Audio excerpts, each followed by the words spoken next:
토요일에는 다 갔고 평일에도 때때로 갔고 한두 번 빼고 갔던 것 같아요. 뭐 하다못해 우파 집회에 있는 사람들도 아프다고 온 사람이 있어요.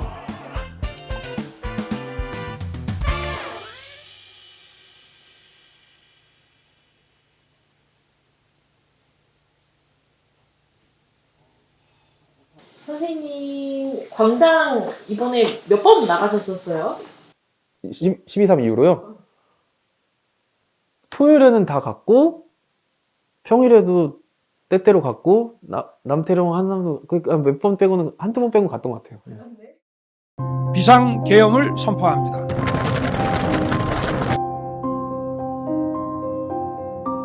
나가면 총 맞지 않을까 걱정했는데 그 사람들이 많이 나가는 것 같더라고요, 보니까. 그래서 택시 타고 막 갔어요. 제가 갔을 때는 이미 사람들이 군인들 타고 있는 차를 막고 있었고 헬기 떠다니고 뭐 그런 것도 다 봤어요. 저보다 더 일찍 간 사람들은 아예 국회 안으로 들어가서 군인들이랑 몸싸움을 했잖아요. 근데 저는 그렇게까지는 이제 못하게 된 상황이었고. 비상계엄 해제 요구 결의안을 가결되었음을 선포합니다.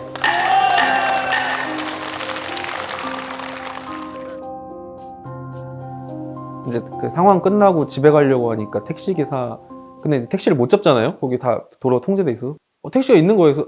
탈 수 있냐 했더니 타라고 하면서 본인이 근처에서 영업하다가 그 뉴스 보고 국회로 왔다고 군인들이랑 싸웠다고 하면서 영상을 보여주더라고요. 그래서 고생했다고 택시비 안 받겠다고 막 그러시더라고요. 지금 생각하면 정말 위험했고 근데 지금 돌이켜보면 그날이 제일 결정적인 순간이었던 것 같아요. 역사가 반복되는 것은 아닌가. 혹여 누군가가 죽거나 다치는 일이 있는 사실 토요일에는 광화문 집회 때는 그렇게 아픈 사람 많지 않거든요. 뭐 찰과상이나 두통이나 이 정도 경증 환자라서 그냥 약 드리고 그 정도인데 한남동하고 남태령에는 진짜 아픈 사람이 많았어요. 체력의 한계를 넘어서까지 있던 사람들이 많다 보니까 굉장히 그 정신이 온몸이 다 아프고 정신이 정말 없는 듯한 사람들인데 그냥 약 먹고 난 더 있겠다. 집에 가시거나 병원에 가서 그 진료 받아보셔야 될 수 있다라고 해도 가지 않더라고요. 그런 분들이 되게 많았고 한남동에 3박 4일 있었잖아요. 그분들 중에는 그러니까 저체온 환자가 많았습니다. 너무 추운데 오래 있다 보니까 너무 추워해서 귀에 체온기를 갖다 댔는데 이게 에러가 나는 거예요. 그래서 이게 고장이 났나? 그럼 제 귀에 대보니까 되더라고요. 그러니까 그 정도로 너무나 추위에 많이 떠는 분들이 많았고 뭐 심장 수술을 했다는 분도 있고 뭐 기저질환이 많고 뭐 고혈압이 원래 있는데 재보니까 뭐 너무 혈압도 높고 이런 환자들이 많았는데 다들 끝까지 있겠다. 그런 분들이 너무 많아서 그때 진짜 의료부스 있는 사람들도 다 너무 약간 눈물이 많이 났었죠.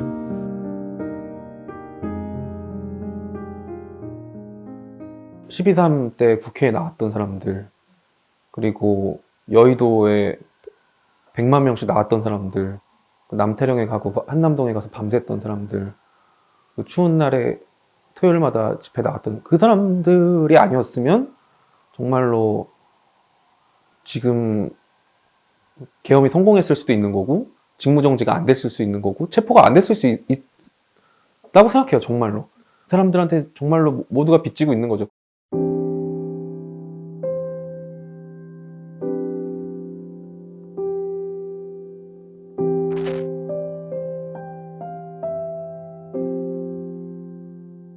우리나라 의료 선진국 맞나? 뭐 이런 질문도 괜찮지 않을까요?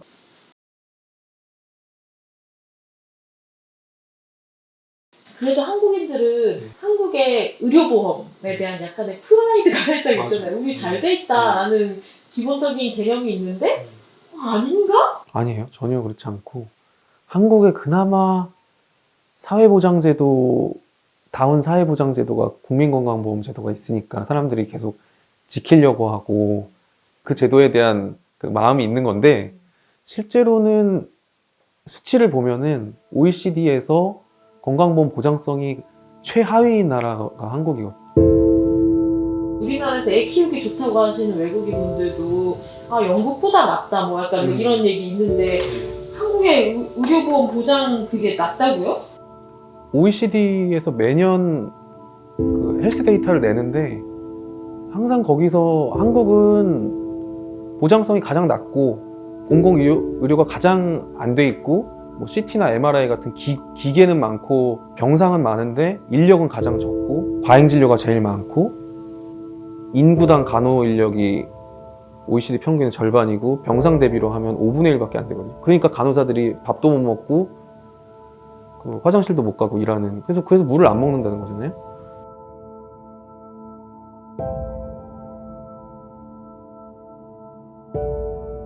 한국은 예를 들면 코로나19 때 그 중환자실에 입원했던 환자들은 수천만 원씩 나왔고 그 억대로 나온 분들도 있어요. 정말로 그 중병에 걸리면은 치료비 되게 많이 나오는 나라고, 그래서 재난적 의료비 지출이라고 해가지고 가처분 소득의 40% 이상을 의료비로 써야 되는 가구의 비율을 보면은 한국은 미국보다도 그 수치가 높게 나오거든요. 그래요? 예. 그래서 미국은 전국민 건강보험 제도가 없는 OECD에서 유일한 나라이기 때문에 거기는 정말로 의료가 뭐 한국이랑 비교할 수 없이 안 좋지만, 미국을 제외하면은 주요 선진국들 중에서 아플 때 돈 걱정을 제일 많이 해야 되는 나라는 우리나라인 거예요.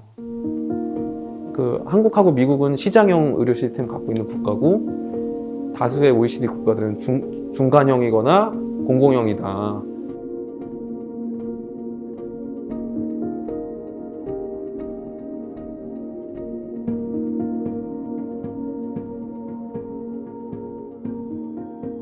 우리나라는 공공병원을 떠올리기가 쉽지가 않아요.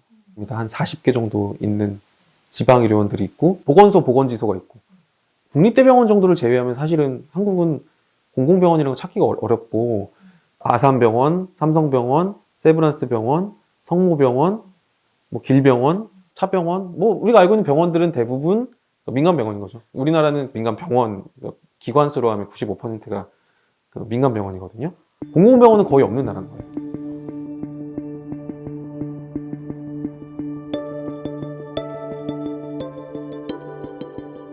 코로나도 5%밖에 안 되는 공공병원이 70% 환자를 치료했거든요.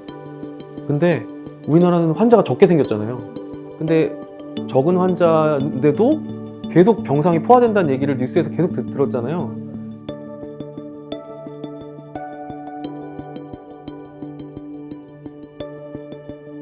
그게 민간 병원들은 자원이 있는데도 코로나 환자를 잘 치료하지 않아서 생겼던 일이고, 코로나 환자는 얼마 안 되는 그리고 정부가 지원하지 않아서 아주 열악한 그 공공병원들만 치료해서 생겼던 일인데, 그러면 그 기존에 치료받았던 환자들, 가난한 환자들 어떻게 됐냐면 그분들 다 소개됐어요.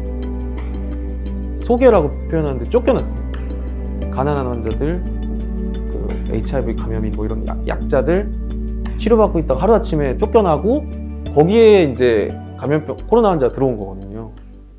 아, 코로나 때 공공병원이 필요하구나, 이런 인식이 많이 올라갔고 언론에 보도가 됐었는데 아마 지금은 잊어버릴 수 있죠. 보수 언론들은 영국을 봐라, 무상의료 공공의료 했더니 대기시간 길고 난리도 아니다.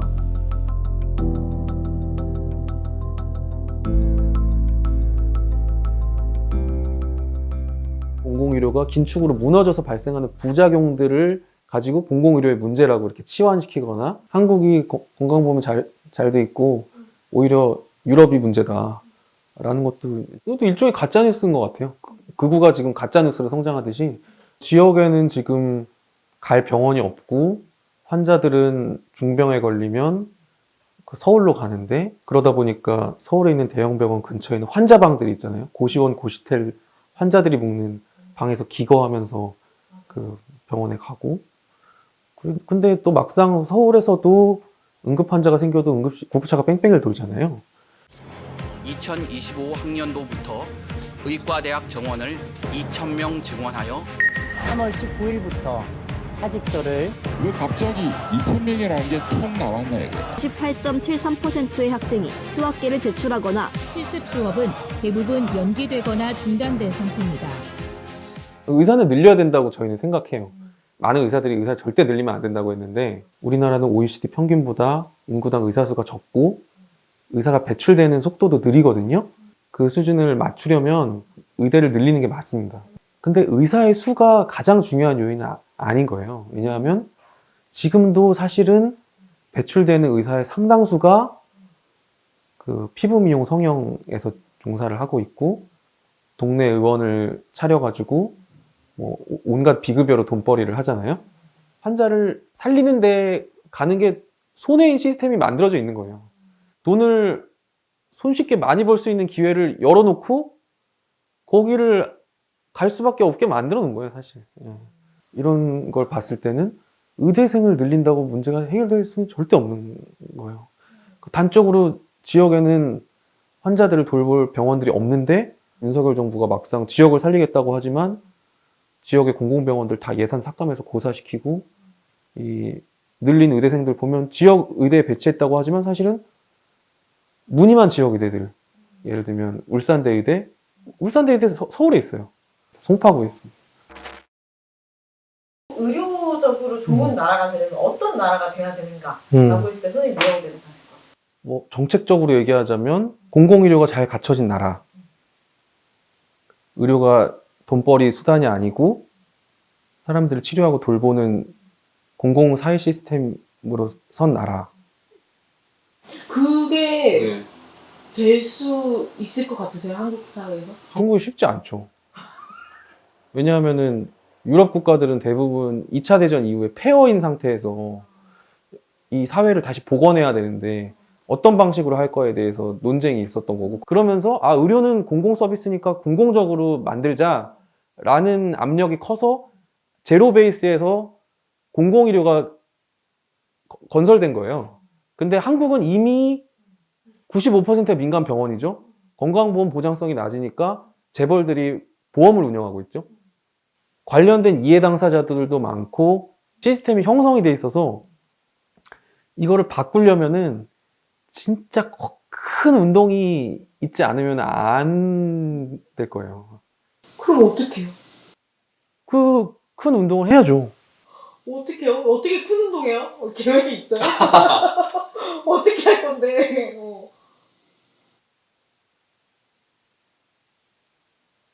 근데 저도 사실 잘 모르죠. 근데 이제 지금도 보면 사람들이 거리에 나오겠어? 라고 했지만 실제로 굉장히 많은 사람들이 막 거리에 쏟아져 나온 거잖아요.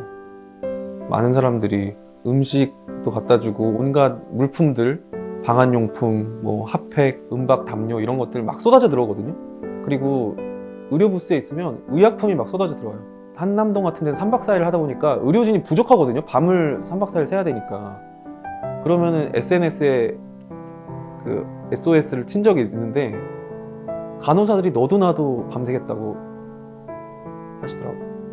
이런 집회가 어떤 사람들의 연대로 이렇게 운영될 수 있는 어떤 사회의 축소판 같은 걸 보여준 것 같고, 그 안에서 사람들이 정말 우리가 그 낱낱의 개인이 아니라 서로 같이 이 사회를 살아가는 사람들이라는 연대감을 많이 느꼈을 것 같고요. 의료부스에 있는 사람들도 그걸 정말 많이 느꼈고, 뭐 하다못해 우파 집회에 있는 사람들도 아프다고 온 사람이 있어요. 거기에 의료부스가 없다고 용기 내서 왔다고 한 사람도 있었는데 그 사람도 당연히 치료를 해줬고, 그런 것들에서 많이 바뀔 수 있는 사회 모습에 대해서 많이 희망을 많이 봤던 것 같고요. 그런 모습을 보면서 우리가 계속해서 이런 운동을 해나간다면 더 많은 것들을 바꿀 수 있겠구나 라는 거를 깨달은 시간들이었던 것 같아요. 의료가 사람을 살리는 행위인가 아니면 서비스 산업인가,